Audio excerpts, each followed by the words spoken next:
இப்பொழுது எல்லோருடையும் கூடுதலாக பூதகரமான பிரச்சனையாக காட்டுவதற்கு முனைகின்ற பிரச்சனை தான் வேறு எதுவுமல்ல இந்த கிவுல்வயா திட்டம். ஆனால் இந்த திட்டத்தை இன்றைக்கு இதோ சிங்கள குடியேற்றம் வந்துவிட்டது, தமிழ் மக்களுடைய இருப்பு கேள்விக்குறியாகிவிட்டது என்ற கூற்றுக்களை எங்களுடைய அரசியல்வாதிகள் கூறுவதை காணக்கூடியதாக இருக்கும். காணாமல் போன துணியை தேடிக்கொண்டிருக்கின்ற அரசியல்வாதிகள் தாங்களுக்கு மாத்திரமே இது சொந்தம் இந்த கட்சி, தாங்கள் கட்சியில் இருக்கின்றவர்களையும் கூட ஏறெடுத்து பார்க்காத நபர்கள் இன்றைக்கு கூறுகின்றார்கள் தமிழ் மக்களுக்கு ஆபத்து வரப்போகின்றது.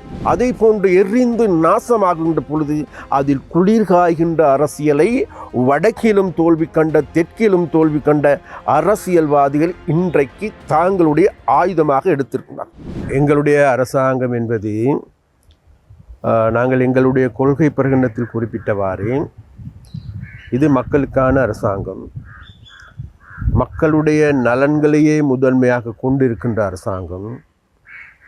அதிலும் விசேடமாக கடந்த 76 ஆண்டுகளாக இந்த நாட்டை பீடிக்கப்பட்டிருந்த இனவாத மதவாதத்துக்கு எதிரான அரசாங்கம், இன ஐக்கியத்தை மக்களிடையே தேசிய ஒற்றுமையை அதை போன்று மத நல்லிணக்கத்தை கட்டி எழுப்புகின்ற அரசாங்கம். அப்போ எங்களுடைய அரசாங்கத்தால் விசேடமாக வடக்கை நோக்கி எந்த விதமான அதாவது சிங்கள குடியேற்றங்களையும் தமிழ் மக்களுடைய வாழ்வுரிமையை மாற்றுகின்ற, அவர்களுடைய நில உரிமையை மாற்றுகின்ற, அவர்களுடைய அடையாளங்களை அளிக்கின்ற, அவர்களுடைய தனித்துவத்தை சீர்குலைக்கின்ற நடவடிக்கைகளை எடுக்காது என்பதை இந்த இடத்தில் நாங்கள் உறுதியாக தமிழ் மக்களுக்கு நாங்கள் உறுதியளிக்கும். அதே போன்று எங்களுக்கு எல்லோருக்குமே தெரியும், இப்பொழுது எல்லோருடையும் கூடுதலாக பூதகரமான பிரச்சனையாக காட்டுவதற்கு முனைகின்ற பிரச்சனை தான் வேறு எதுவுமல்ல இந்த கிவுல்வயா திட்டம். அப்போ இந்த கிவுல்வயா திட்டம் என்பது இன்று நேற்று கொண்டு வரப்பட்ட ஒன்றல்ல. 1956 ஆண்டு, 1972 ஆண்டு, பிறகு 77 ஆண்டு, பிறகு சந்திரிகாவுடைய அரசாங்கத்தின் கீழ், பிறகு அதன் பிறகு ரணில் விக்ரமசிங்கருடைய அரசாங்கத்தின் கீழ், ராஜபக்சாக்கள் கோட்டாபயாக்கள், கடந்த காலங்கள் மைத்ரிசிறி ரணில் அரசாங்கத்தின் கீழும் கூட இது கொண்டு வரப்பட்டு நடைமுறைப்படுத்துவதற்கு ஏதுவான சூழல்கள் ஏற்படுத்தப்பட்டது. அன்றைய காலகட்டங்களில் இது ஒட்டுமொத்தமாக எங்களுக்கு எல்லோருக்குமே தெரியும், அதாவது சிங்கள குடியேற்றங்களை முதன்மையாக கொண்டே இந்த திட்டம் வகுக்கப்பட்டது. அது மாத்திரமல்ல, கடந்த காலங்கள் வன்னி பிரதேசத்தில் விசேடமாக வவுனியா மாவட்டத்தின் கூட அவ்வாறான கிராமங்கள் உருவாகி இருக்கின்றன. அது எந்த விதமான மாற்றமும் கிடையாது. ஆனால் நாங்கள் இந்த திட்டத்தை கொண்டு வருவது வேறு எதற்காகவும் இல்லை. இன்றைக்கு எங்களுக்கு எல்லோருக்குமே தெரியும், வடமாகாணம் என்பது நீர் பிரச்சனை, பாரிய பிரச்சனையை எதிர்கொள்கின்றார்கள். அதே போன்று வடமாகாணத்தில் இருக்கின்ற விவசாயிகள் பாரிய நீர் பிரச்சனையை எதிர்கொள்கின்றார்கள். அது மாத்திரமல்ல, வன்னி என்பது எங்களுக்கு வளமான பிரதேசம். இப்போ வந்தாரை வாழ வைக்கின்ற வளமான நிலம். அப்போ அந்த நிலத்துக்கும் தேவையான நீர் தேவையாக இருக்கின்றது. அப்போ அந்த தேவையை அனைத்தையும் கருத்தில் கொண்டு, அதே போன்று இதில் சிங்கள பிரதேசங்களுக்கு தண்ணீர் வருமாக இருந்தால் அந்த பிரதேசத்தையும் கருத்தில் கொண்டு அங்கு வாழ்கின்றவரும் மக்கள். அப்போ அந்த மக்களுடைய வாழ்வாதாரத்தை முன்னேற்ற வேண்டிய கடப்பாடு பொறுப்பு வேறு யாருக்குமல்ல, எங்களுடைய அரசாங்கத்துக்கு தான் இருக்கும். அப்போ அந்த வகையில் அவர்களுடைய வாழ்க்கையை முன்னேற்றுவதற்கும், அதே போன்று அதன் ஊடாக எங்களுடைய முல்லைத்தீவு மாவட்டத்திற்கான உதவிகளை பெற்றுக்கொள்வதற்கு ஏதுவான நடவடிக்கைகளை எடுப்பதற்காகவே இந்த கிவுல்வயா திட்டம். ஆனால் இந்த திட்டத்தை இன்றைக்கு இதோ சிங்கள குடியேற்றம் வந்துவிட்டது, தமிழ் மக்களுடைய இருப்பு கேள்விக்குறியாகிவிட்டது, தமிழ் மக்களுடைய கடைசி சந்தர்ப்பம் இல்லாது போய்விட்டது என்ற கூற்றுக்களை எங்களுடைய அரசியல்வாதிகள் கூறுவதை காணக்கூடியதாக இருக்கும். அப்போ இதே அரசியல்வாதிகள் தான் மறந்து விடாதீர்கள் தமிழ் மக்களே. கடந்த ஜனாதிபதி தேர்தலின் போது என்ன சொன்னார்கள்? தேசிய மக்கள் சக்தி அல்லது அனுரவனுடைய அரசாங்கம் வருமாக இருந்தால் இந்த நாட்டில் இனவாதம் வரும், நிலங்கள் அபகரிக்கப்படும், அது மாத்திரமல்ல செக் பாயிண்ட்கள் அதிகரிக்கப்படும், வெள்ளை வேன் அதிகரிக்கப்படும், இளைஞர்கள் கடத்தப்படுவது தவிர்க்க முடியாது, இவ்வாறான கூற்று. மறுபுறத்தில் அங்கு மத வழிபாடுகளை நடமாட முடியாது, மத வழிபாட்டு தலங்களுக்கு செல்ல முடியாது, மதங்களை சுதந்திரமாக வழிபட முடியாது என்று குறிப்பிட்டார். அது மாத்திரமல்ல, இன்றைக்கு இவர்களால் முன்னெடுக்கப்படுகின்ற கடந்த காலத்தில் இருந்த அரசாங்கங்கள் போன்றுதான் என்று கூறினார். ஆனால் கடந்த ஒரு வருடத்தில் நாங்கள் நிரூபித்து காட்டியிருக்கின்றோம், நாங்கள் நேர்மையானவர்கள், மக்களை நேசிக்கின்றவர்கள், மக்களுக்காக செயல்படுகின்றவர்கள் என்று நாங்கள் கோடிட்டு காட்டியிருக்கின்றோம். ஆனால் இன்றைக்கு இன்றைக்கு துட்டையும் காணும் துணியும் காணும் என்று தேடிக்கொண்டிருக்கின்ற, காணாமல் போன துணியை தேடிக்கொண்டிருக்கின்ற அரசியல்வாதிகள், ஒரு சில கொழும்பு அரசியல்வாதிகள், ஒரு சில மேட்டுக்குடி அரசியல்வாதிகள், தாங்களுக்கு மாத்திரமே இது சொந்தம், இந்த கட்சி தாங்களுடைய பாட்டன் அப்பனுக்கு மாத்திரமே சொந்தம் என நினைத்து கொண்டு மற்றவர்களை கூட ஏறெடுத்து பார்க்காது, தாங்கள் கட்சியில் இருக்கின்றவர்களையும் கூட ஏறெடுத்து பார்க்காத நபர்கள் இன்றைக்கு கூறுகின்றார்கள் தமிழ் மக்களுக்கு ஆபத்து வரப்போகின்றது.